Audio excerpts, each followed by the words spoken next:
I have the Sendy Ava, a truly remarkable pair of headphones. It's made by a Chinese manufacturer I've never heard of before, and I am pleasantly surprised by this product.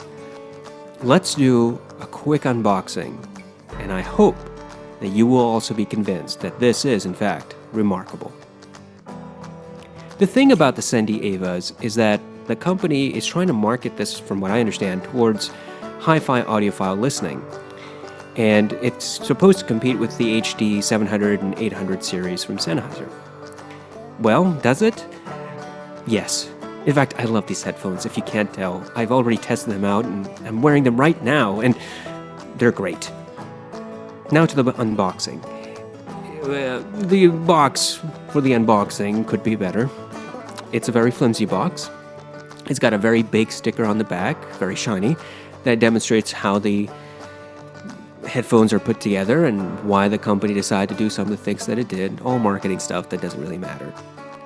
The one good thing is that the box opens up very easily, and you see this weird butt-looking case. But more on that later. The case itself, the box, the bottom side, has a lot of padding. I mean, just a ton of padding. But it's not necessary, because the case in which the headphones come is spectacular. This thing is better made than any case that I have from Sennheiser, from Odyssey, from Sony, you name it. It doesn't matter. This case beats all of them. It's made of metal and leather, and it's thick, and it looks durable, and it feels good. First impressions matter. Now, the box didn't make a good first impression, but the second impression, this case, matters. So when you unzip this case and you pop it open, all you're met with is the pair of headphones and this cloth bag. And inside the cloth bag is a very interesting cable. It's interesting for a couple of reasons. One, this cable is the type that audiophiles love to get. It's unsheathed, so there's no cloth lining on the outside. It's twisted, and the reason you want it to be unsheathed and twisted, braided, is to kind of minimize any vibrations that come through the cord as you're moving around. It's my understanding that this cable is also balanced. So that's unusual by itself, but the other unusual thing is that this cable comes with a 4.4 millimeter termination. They do ship a 4.4 to a 3.5 millimeter adapter, and all of this, by the way, is metal. I mean, that's metal right there, and all the parts leading up to it are metal. It's really well made. The terminations that go into the headphones themselves are, I believe, 2.5 millimeters, so at least that's standard. So theoretically, you can just get an alternative cable that has a 2.5 dual into the headphone, and then, maybe a 1/4 inch or a 3.5 millimeter if you don't want to deal with the adapter. Let's look at the headphones. They feel amazing. They feel austere, and I use that word with the EL8s, but this is austere. They're just so amazing. You have to sit there and actually hold them in your hand to appreciate how wonderful they feel. The craftsmanship of this is just amazing. There's not a squeaky point on this headphone that I can find. Nothing creaks, nothing cracks, nothing seems cheap. There's metal and wood and leather. The headband adjusts perfectly smoothly, but not too easily, unlike Mr. Speaker's headphones. The headband itself doesn't move, the metal part, but remarkably, the headphone is extremely comfortable. The ear cups are made of wood, and it's real wood, and it feels great. The ear cups swivel just enough to fit on a human head. That's all you need. Monolith M1060s, I'm speaking to you. There's a good heft to them.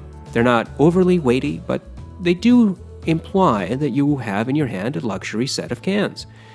The ear pads are soft and plush and comfortable, and I don't know if this is memory foam or not, but I don't care. I have no intention of replacing these ear cups. They're great.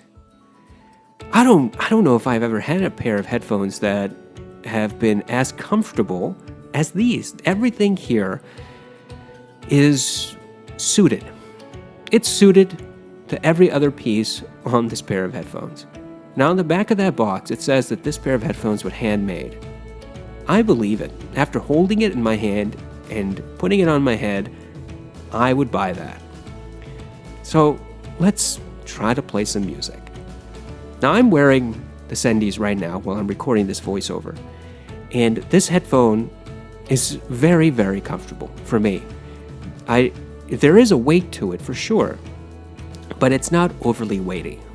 Compare LCD series weight to, let's say, I don't know, the HD 600s.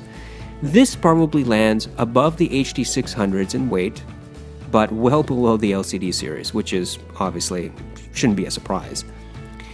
The sound is just spectacular. It's so crisp and clear and in your face, but in a good way. There's an intricacy involved with the sound. The highs come in crystal clear with no distortion that I can tell, even at higher volumes. The bass is present, but not, well, this isn't a bass-heavy headphone, but it's certainly a lot more bass than the HD 600 or 650s. The sound is a little bit on the warm side, a little bit dark, but overall fairly accurate. Now, I compared this pair of headphones with my HD 6XX, or the 650s, which is the same thing, and I think that this pair of headphones hands down beats the 650 in comfort and sound reproduction.